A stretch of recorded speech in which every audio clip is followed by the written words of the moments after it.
with preserving our rights as well as the considerations for our neighbors and their property values.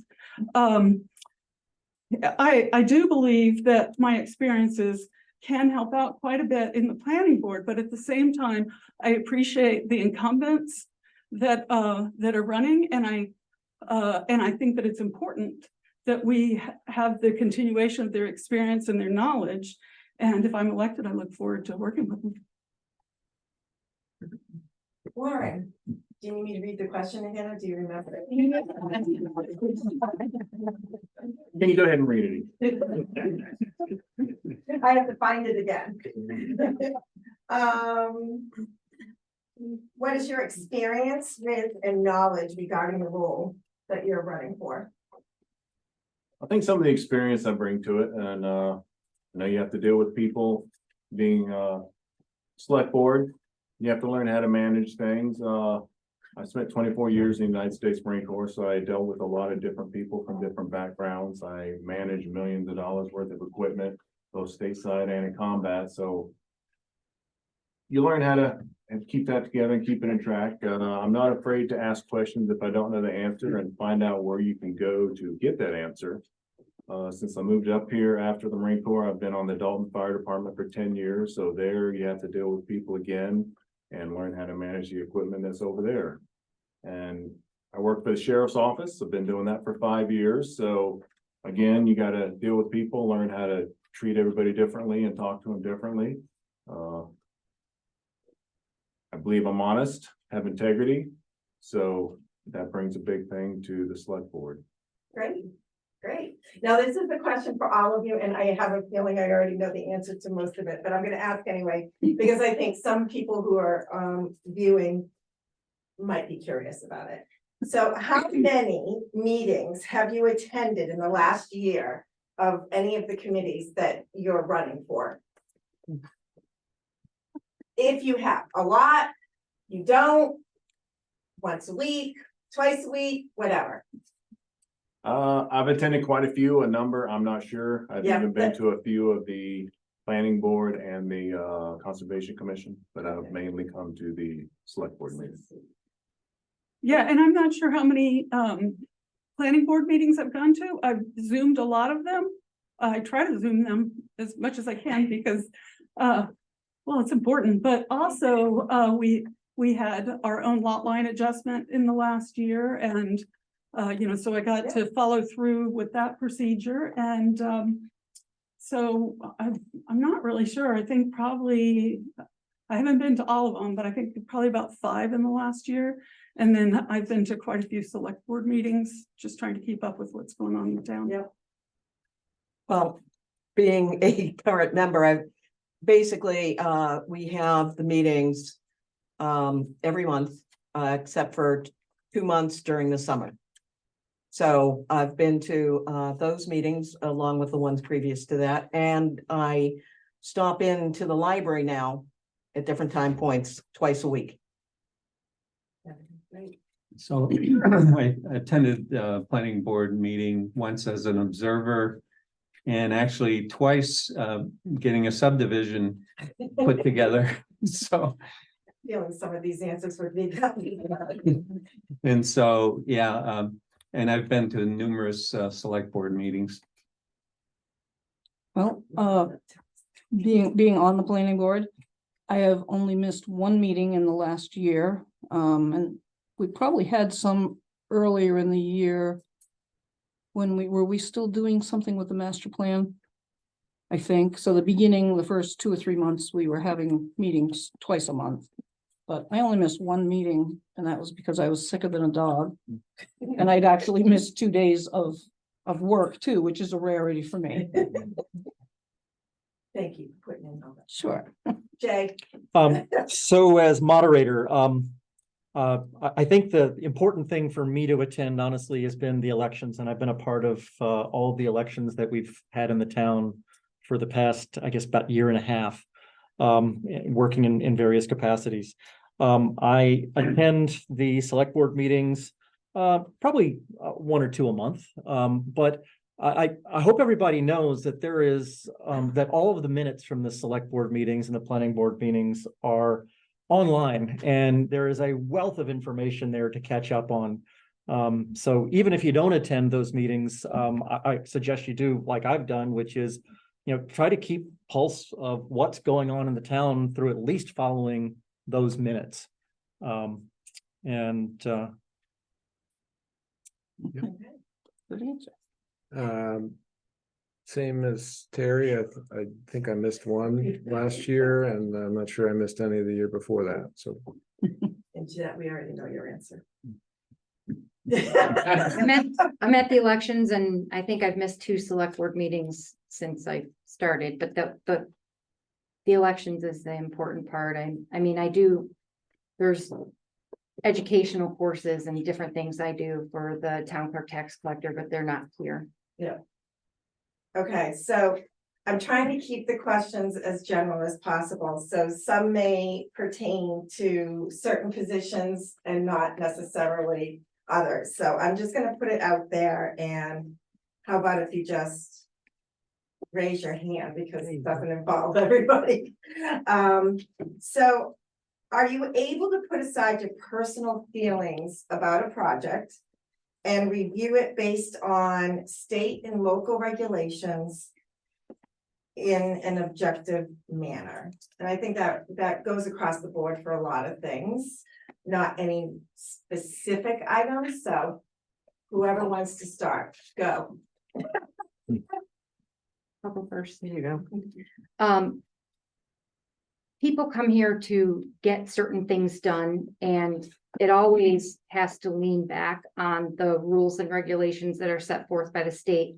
Whether it's select board items or, and more especially town clerk and tax collector items. I mean, the state is who manages me in those 2 positions. So everything is based on the rules. When someone walks through that door, regardless of personal feelings, they all get the same. They all get treated the same. They all get the same level of service. Some may require a little bit more explanation, or some may require a little bit more help because they don't know how to do certain things, or they have a lot of questions, or whatever. They might be new to the area, or they may just be experiencing something they had never experienced before. But that's 100% of what I do, is making sure that my personal feelings don't get in the way of how I treat people when they come to those windows. Because it doesn't matter how I feel about you or your situation. What matters is that I help you, and that you walk out the door with a sense of security and feeling that you got taken care of, what you came here to get taken care of. So my personal feelings don't belong at the window. Okay, anyone else? Go ahead. So the moderator position doesn't really deal with projects per se, but I think I can answer the question for the moderator. So the moderator role really has sort of 2 different sides to it. One of them is overseeing elections, and the other one is being able to run town meeting. On the election side, there are so many laws and regulations that determine how our elections are handled. The biggest danger is not knowing one of them, honestly. I don't want to be giving depositions in front of the Secretary of State or Attorney General or anything like that. I don't want the town to be sued because something was done improperly as part of the elections. So understanding and finding a way to enforce those regulations is really the way that the moderator role needs to handle that side. And personal feelings and biases really doesn't come into it at all. On the town meeting side, passion certainly can run high in town meetings, and the goal of the moderator has to be to make sure that everybody gets to hear what their fellow citizens are saying. All of the different opinions need to be discussed in the town in an efficient and timely manner. We can't be there until midnight, but we have to be able to get all of that discussion out in the forefront. And my job as moderator, part of it is to have everybody in that audience come away thinking that I don't have a single opinion at all. And that's what I think I bring to the position, is the ability to run an effective meeting, without tainting it with any of my personal opinion. Go ahead. Yeah, I feel I can put my feelings to the side. We all have our personal feelings and ideas on things, but we're here to do a job for the town, not to push a personal agenda and push things in a certain way. We're here to represent everybody. And we have rules and RSAs to follow, and that's what we need to do. Represent the citizens of the town and do what they want us to do.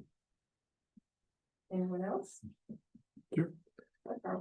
For the planning board, I think there are some people who feel like the planning board can kind of maybe do what it wants, but that really isn't true. We've heard about the RSAs quite a bit. That is a constant refrain within the planning board of what do the RSAs say? And sometimes it's clear, we've got a book, we read it together, we figured it out. Sometimes it's not, and we say we're going to reach out to get advice from New Hampshire Municipal, or in some cases from town council, to say, can we say this? Can we do this? And that's the guideline. So there is little to nothing that the planning board can just do arbitrarily. We have our own rules that have been in place for a while, and then we have the New Hampshire RSAs that, that's what we go by. Very good. Anyone else? Okay. Let's see, issues. What type of a business would be beneficial in this town? And would it be practical for that business to establish itself here? Okay. So one thing that I've been trying to figure out, since probably 2 or 3 years back when we started talking about, I think, master plan kinds of issues and wanting to attract business is, how do businesses help Dalton? And it took a lot of research to try and get to the bottom of it. And it's like going and figuring out, well, one of the main issues that people in Dalton seem to always have is my taxes are too high. How do we do something about that? And I think as we think about business coming to Dalton, it might be for jobs for a small few of us, but primarily I think that the thing we're thinking about is, what does it do for our taxes? And it took a bit of research to get to the bottom of the fact that Dalton doesn't derive any tax revenue from businesses any differently than it derives it from each one of us for the property that we own. Property tax is the only thing that Dalton has to get from a business. And so if you have a business that does nothing but cut down a bunch of trees and park a bunch of trucks on a lot, Dalton is going to be able to tax that no differently than it taxes a farmer's field. There's no value there. You go and you look in Littleton at where Littleton derives a lot of its taxes, and it's the value of the Walmart parking lot. I mean, they get $1 million from just the parking lot of that Walmart. And so it's really when businesses come here and invest in infrastructure that the town can tax as part of property tax. And so, it sort of becomes a question of, well, does it change the character of Dalton to start having, huge shopping centers here that we can tax? Or are we better off with just having lots of small businesses that blend in with the rest of us and contribute their bit of property tax? But we're not on I-93, so we're not going to be a convenient place to build a distribution center. We're not really on the way to anywhere. So I think it probably is asking a lot to think that businesses are going to drastically improve Dalton's lot, as far as property taxes go. Not against businesses. I just think we shouldn't put too much hope in the fact that, that businesses are going to pay off our bills. So I could actually see a small hotel or something.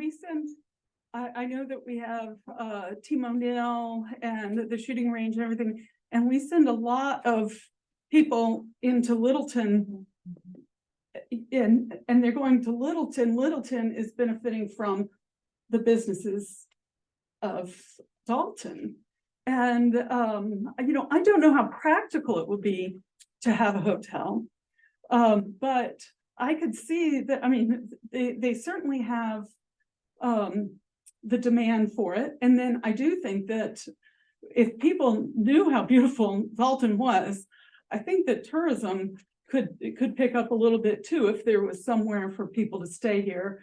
And you know, on that line too, I think it would be great if we could emphasize tourism a little bit more in Dalton. If we could, I don't know, put together like hiking trails. I mean, we have the trails. If we could map them out, if we could have places for kayaks to be let in and out of the river, and you know, and really mark on the lake or the ponds, whatever, where they can go. I think all of that could help draw more people to Dalton. Anyone else? Yeah, I think Jay mentioned the infrastructure piece, and that certainly is very true, that depending on the industry, whether it's ability to move freight across the roads, whether it's the ability to have you know, a town septic system, town septic, which we don't have, or town water, which we generally don't have. So these are pieces that you know, if people feel like we want to change the character of the town, we want to bring more business in. You know, Littleton has people who this is what they do. This is what they get paid to do every day, is to bring business into town. And so if that is a push for Dalton, that is a push to say, we need people to step up and help make that happen, and understand what is the cost to put town sewer in or town water in, and what's the balance, and what do we think that's going to bring into the town if we can, you know, build up that infrastructure in that way. Okay. Can we get an interstate to come through? Because that would certainly help Littleton. I've always wondered why Dalton Motorsports, which is in Lancaster, why is it not in Dalton? It used to be. It used to be. Oh. So why did it move? There's something, you know, Yeah. there should be a little bit of development somewhere in the town to allow for some businesses to locate that are good, clean businesses. Yeah. And it's just not here right now. Yeah. So let's bring back Dalton Motorsports. I'm asking the question and I forgot. I Being an can't, active participant in the It used to be conversation. here. yeah, down at the end of Simon's Road, it's on the main road, Oh, where the okay. red barn is, Oh, really? right there. Wow. Yeah.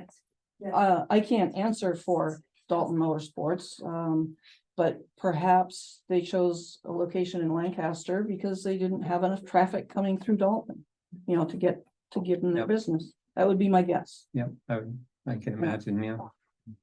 Tom, did you have a question? No? Oh, okay.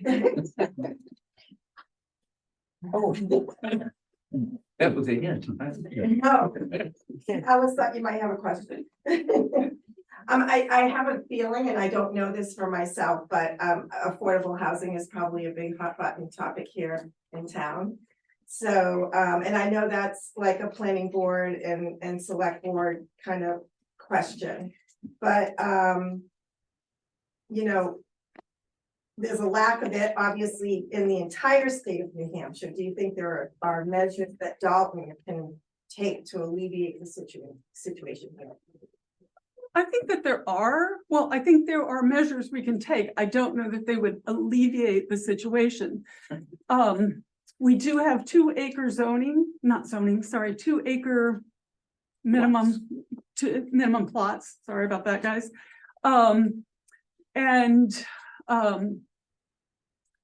I suppose, I mean, if we decide that this affordable housing is important, then that we may look at some subdivisions that have smaller lot sizes than 2 acres. At the same time, you have to be able to get somebody in that's willing to construct that housing.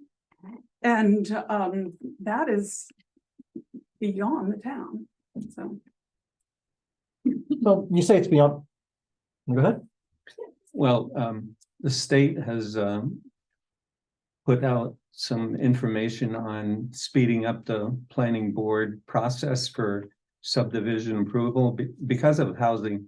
They're looking for more housing, and some of the people on the planning board can probably address that better than I can. I just saw a bulletin on it that they want things to go faster, so more housing can be built. And it could apply to Dalton also.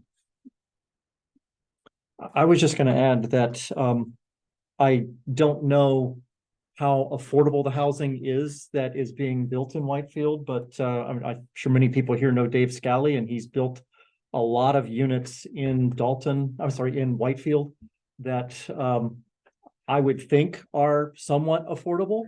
I think it'd be an interesting thing for the town to talk to him and understand what is behind what he's doing, how he's able to make a profit, if that's a model that could be repeated here in some way. I don't know that it is, but it is a North Country solution that maybe we can learn from. Anyone else? Sure, yeah, I think as Chris mentioned, the subdivision minimum lot size that we have today, that there certainly is a lot around that when we went through the master plan and talking to the town about what people are interested, we heard a lot of, I like it the way it is. I like it the way it's always been. And that is, rural individual homes. And that's, I think, reflective of the standards that we have today. But for sure, we have had discussions that it does hurt the ability to, or the ease of having smaller lot sizes, smaller houses, a tiny house on half an acre or a quarter acre. So that's certainly a continued dialogue, but it's a piece of what does the town want? That's not a place where the planning board, unless there's a legal requirement, would just do it, that it's not in the realm of the planning board. But if there's a sense through the master plan or something like that, that the town really wants this, then for sure, those things can change. Periodically, the planning board reviews the planning board regulations, subdivision regulations, and we look at it, and we might be just fixing typos or something, or the order of something, but when it comes to changing something like a 2-acre lot size, we might want to reconsider in the future. Maybe there are certain areas in town that it would be conducive to have a smaller lot size. Maybe out in the more rural areas, maybe it's all rural, but the more rural areas, you could keep the 2-acre size, and maybe somewhere right here on, 135, allow them to be smaller. If a landowner's, desires making smaller lots. And the septic builds or. Septic, Yeah. septic and water supply. Yeah, with of course all the state's regulations regarding the septic and the well placement and everything. And that is a good piece coming back to the infrastructure of 2-acre lots works pretty nicely when you're trying to site a septic system and a house and maybe a barn and a driveway. And as we get smaller and we don't have town septic, that gets you're threading a needle. That gets tricky. So Very tricky. And like, with all these regulations from the state, the planning board themselves can't simply say, let's make everything a 1-acre minimum lot size, or a ½ acre. We can't do that. We can suggest it, and then has to go towards, right, has to be at the town meeting, has to be voted on by everybody to say, okay, we agree. Or we may have to go back to the drawing board, and maybe the town says, we'd rather see a certain area have a certain lot size. So, and again, lots that are already existing, those are grandfathered, whatever they might be. Yeah. We may have a 2-acre minimum lot size, but if somebody buys an empty lot and it's only an acre, it's allowable. We can't, it's not a subdivision. It's already there. It's in place. Okay, 0.59, I remember. 0.59. Do any of you have something you might want to share? Because I'm assuming we're keeping this at 1 hour, yes? Or do you want it to just? I think I had it scheduled until 9 o'clock, so Oh, just, okay. yep, I mean, Okay. if there's, I'm trying to keep it- well, I mean, if there's questions, then go ahead and ask the questions. If there's not Okay. questions and we want to allow people in the audience to ask questions, I think Yeah, most people let's- up here would let's be open it okay up with to that. the I mean, Because that'll be great for the next. no. No. Okay, anyone in the audience have any questions you might like to ask the candidates up here? Oh my goodness, okay. Go back They're all to the asleep. class. They might change their mind as you keep going. Okay, don't be afraid to interrupt. I'll give you, Okay, so we're just talking about it. For anyone. Yeah. Probably more geared towards the planning board. When you talk about housing and the shortage really in the country and obviously in the area as well, especially local individuals as they come out of their 20s looking to get into a home, and it's just an unaffordable position today. I have a personal belief, and there's some data that backs it up as well, that a lot of these rentals that are now available, Airbnbs, Burbos, tie up a lot of this housing stock.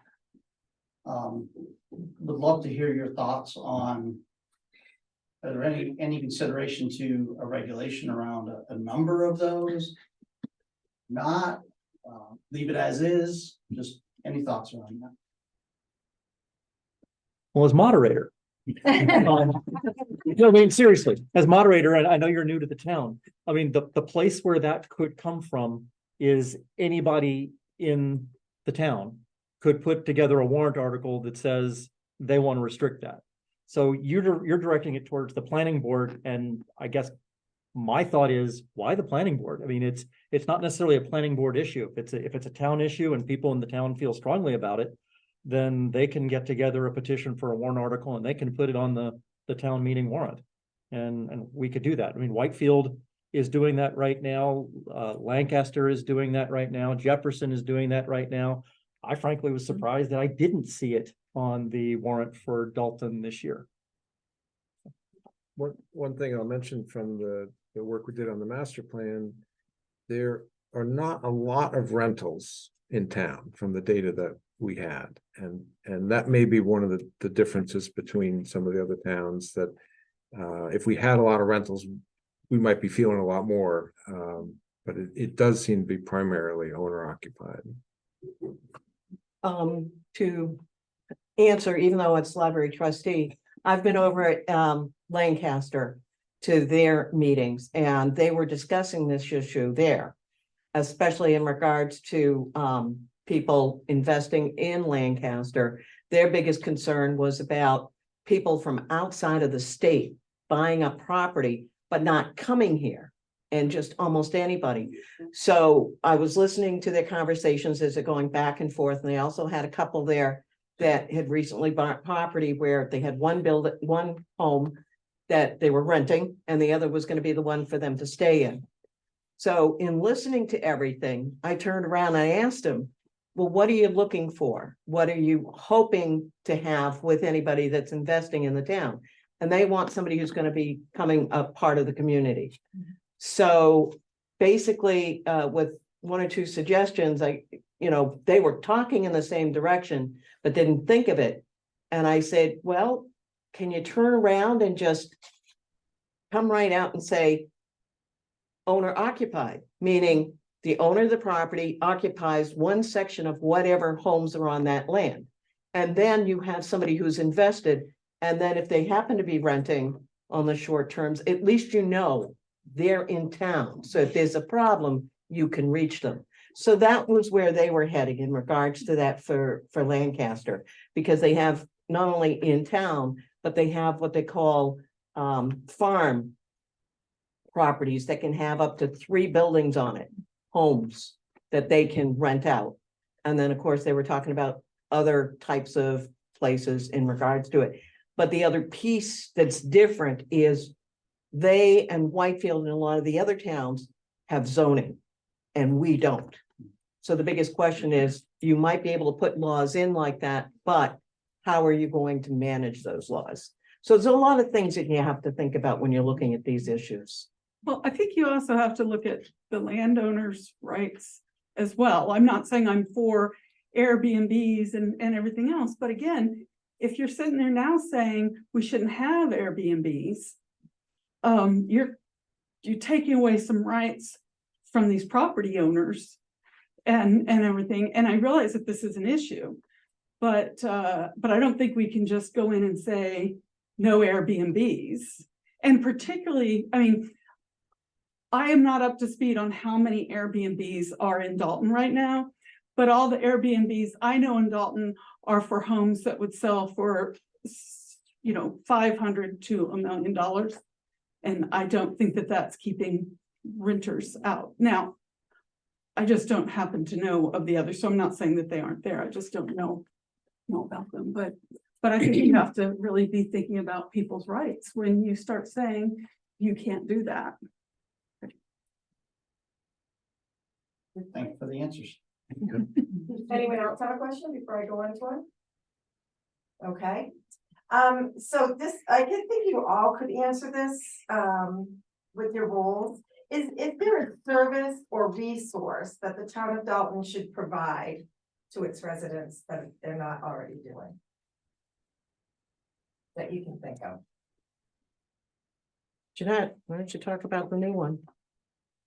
Oh, over here? Yeah. Yeah, so I guess, quite a while ago, well before I got here, there was an internet cafe here. In the building that allowed residents to come in and utilize computers to do whatever it is they need to do, pay bills or research things, maybe do homework. So that internet cafe closed down. I don't know why. I'm sure there's many stories behind it. But we just recently got approved through the select board to open up the room next to us between the library and the select board meeting room as an internet cafe again.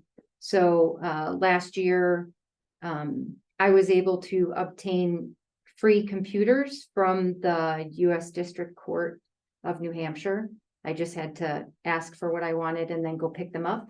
So I did that. And Kathy, went on to them and cleaned them off and loaded them with Microsoft Office. We were able to get some furniture and stuff donated for the cause. And so basically for free or very minimal cost from the town, we'll be opening up the internet cafe next door here in the upcoming months. We're still working out some of the logistics as far as support for people that come in and need help with programs or whatever, and what the hours will be, but it's another resource that people in town will be able to come and utilize outside of the computers that are currently available at the library. So I'd like to see more community events, but I don't think that it's the town that should be doing that. We have a building here, we have the Old Town Hall, and we do have community organizations that are starting to have more events around. I think I'd like to be very careful about any added things to the town, because we are all very sensitive to increasing our taxes. And so it's not that there's a lot of fun stuff we could do, but I don't think that should be put on the town. But I think that the town should continue, as they have right now, to make their buildings available for these organizations to do more with the community. I talked earlier about some activities for young people, and I think it would be a good thing to ask for volunteers from the town to do some stuff in town, like make trails, or maybe even disc golf course. I mean, there's lots of things you can do that would attract people to be in town and do things together. And so put out a bulletin to all the town residents. We need volunteers to do some stuff. Here's the list of things that we're thinking of. Yeah, I think that. People that feel like, well, somebody should do something. Whoever's thinking that right now, stand up and volunteer, because that is what it takes. And, it's right that the town doesn't have the infrastructure or the money or the time to just do all these things. And in some cases, when we went through the master plan discussion, things that came up of things that used to be, events that used to happen in town. And, I know there's some people in the room that have brought back a few of those kind of as a result of that, which is fantastic. So that's one thing that I do think is a place for.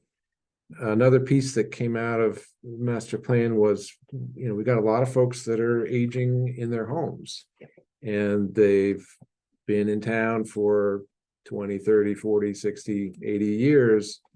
And transportation, we all know, if you can't drive, it's very difficult to do anything.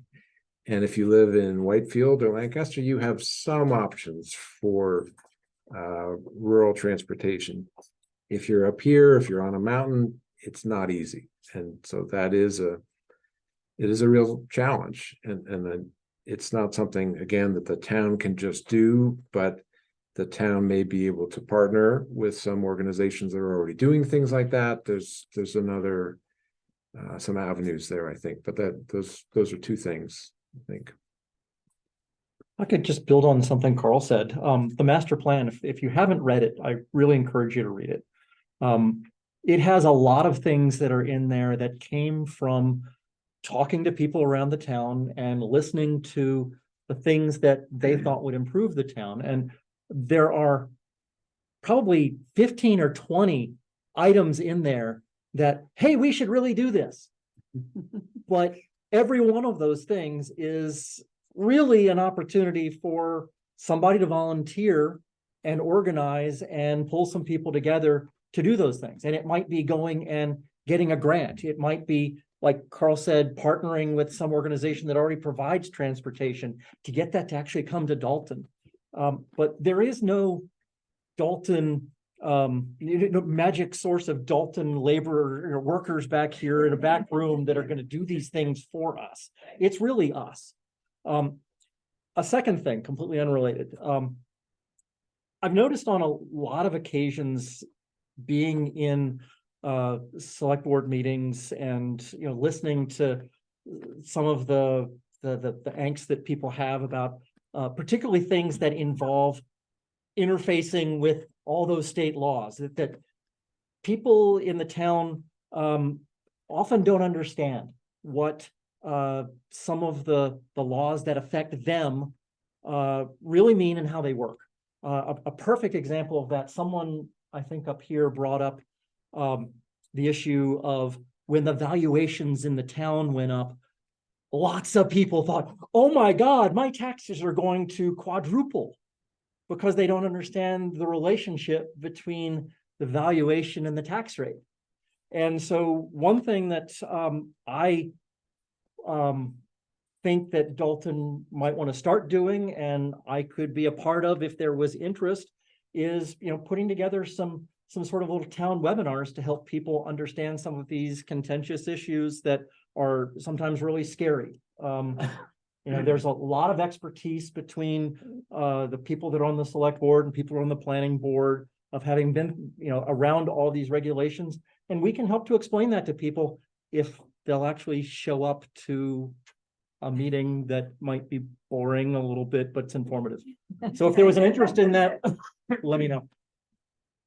When you talk about other resources, other things, a lot of those actually are around us, especially through the county and the school.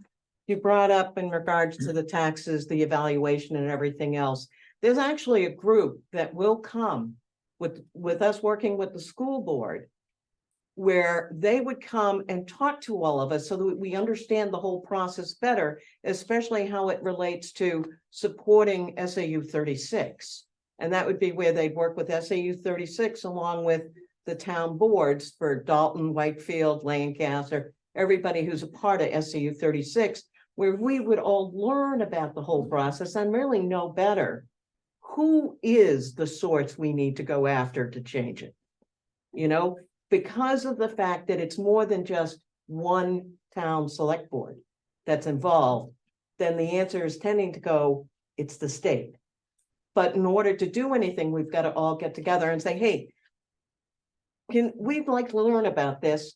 So you reach out and you find, so that's where some of us can turn around and help out by knowing the contacts to call. Hey, we want to see about doing this for the town, so we all get to know.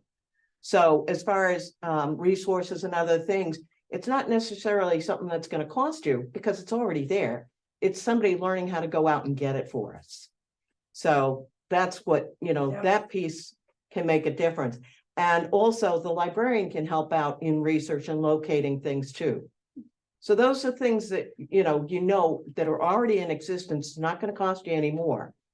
And then, of course, any of us who has a talent that you can bring forward, something you like to do, or something you want to see, you know, we just turn around and just raise our hands and volunteer. I've done that way much after being volunteered by my mother-in-law when I first arrived.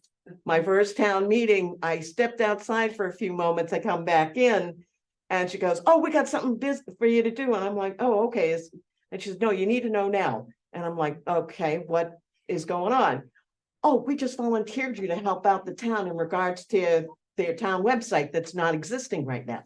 And I'm like, okay, thank you. So sometimes your family's gonna nominate you, but other times, you know, once you start, you're gonna feel better for doing it because you're helping everybody else that's around you. And you're all coming back to being a part of like that family. It's something that many of us in the military have learned. That wherever you go, somebody always has your back. We're ready to step up and help you out. And the world is very small. And before you know it, next person you meet may be the new person in town, but then you turn around and find out you all were living in the same town, some other place, because of serving the military or the jobs that you work for. So there's a lot of Right. things that bring you back as a community. Anyone else? It's about Resources. resources to the town. Resources. Anyone else want to contribute to that? Okay, I have one that is probably very specific. So how would you balance conflicts between citizens' requests and comments with the New Hampshire statutes, RSAs? That question doesn't sound right. No, Yeah. I think it makes sense, Yeah. but How would you balance conflicts between citizens' requests and comments with the New Hampshire statutes, RSAs? So I guess it's when we're complaining about, Well, I mean, or the have a whole thing request. is, and I know it's really frustrating. I've been in the audience at select board meetings or whatever I've been, and I've listened to planning board meetings, and everybody gets very upset when they're like, well, we have to do this because this is RSA. And then I'll hear people go, RSAs again. Well, unfortunately, or fortunately, Yeah. those laws are there and they must be followed.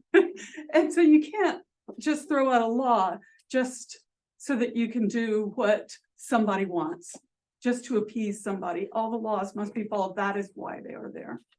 Well, but we elect representatives and Yes. those representatives Yes. are responsible to us.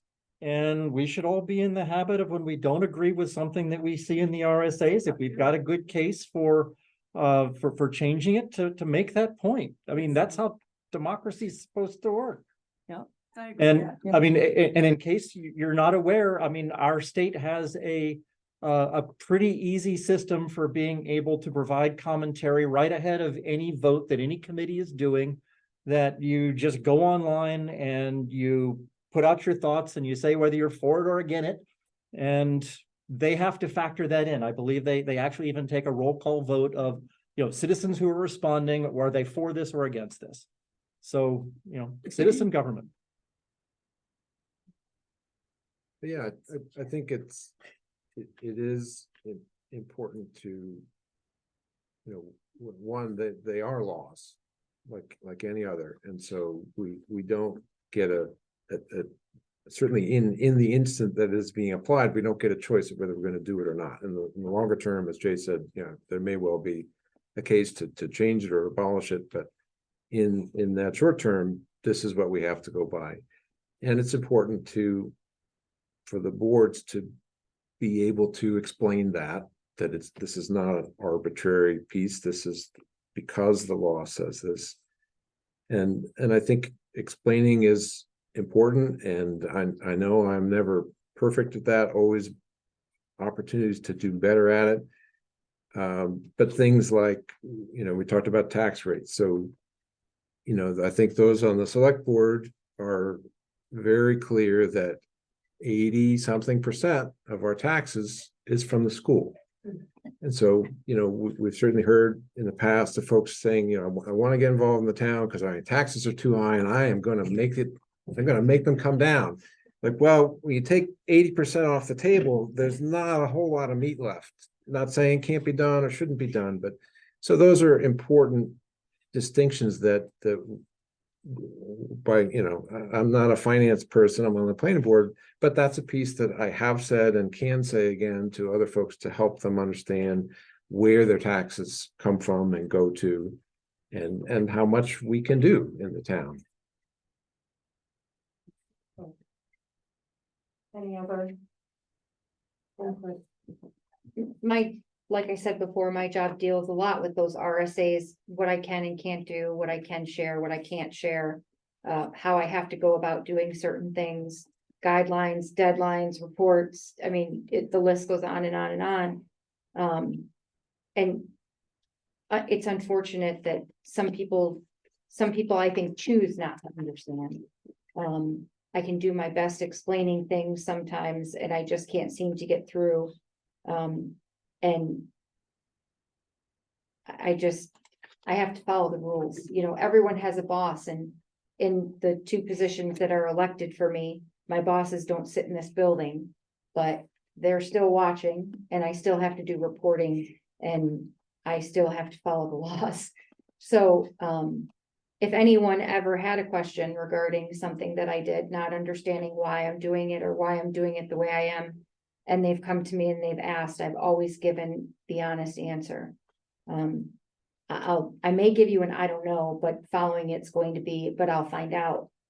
And, you know, I tell people, I understand you don't agree with it or you don't like it, but it's something I have to do. It's my job. So change the laws, change the laws, and we can change the way we do things. But if you don't want to change the laws and you don't speak up, then it'll remain the same. Betsy, Yes, ma'am. in regards to all of that, that's something that not everybody realizes, but within the library trustees' work, one element of it is the budget and also the reporting of all the expenditures for the library. Now, what we do there in regards to it is almost the same, but a very, very small piece of what you see by the select board and the reporting in the town reports. But what everybody does not understand fully, because it is a municipality type of legislation, reporting on finances is required to be, per RSA, you must show all expenditures, whether you or the town are paying for it or not. That means I show on the library trustees report everything we're spending funds on. Books, children's programs, the networking programs, our internet service, all of these different things. But we also have funds, like we have a CD fund that is a bond of a donated money specifically for the child's programs.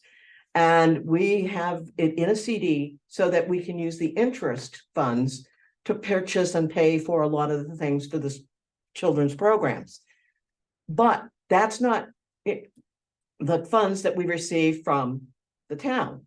But we show the expenditures for that money under the same report. So there's gonna be time points where you see that we probably say, like, I'll give you a crazy number right now to make it easy. $19,000 for the year from the town to help run the library. And you may see $1,000 spent on the children's program. But our total expenditures were $21,000. But you only got 19. How could you spend? Because we have to show all expenditures, which includes every other piece of money, in order to spend. If we don't show all of it, then we can only spend what we tell you about that the town gave us. And that is just like, you take that and multiply it by 50, and that's what the select board members do. And everything. It's not easy to understand. It's difficult to explain, but I think with your questioning is, how do you find a way? You do the best that you can, and when you can't be understood by it, then the next step you do is, what we can do is bring somebody in from DRA, or bring somebody in from the Library Trustees Association to help explain how this goes. And that would be the best way to work with that, because it's about the job. It's not about personalities when you're responding to anybody in the town.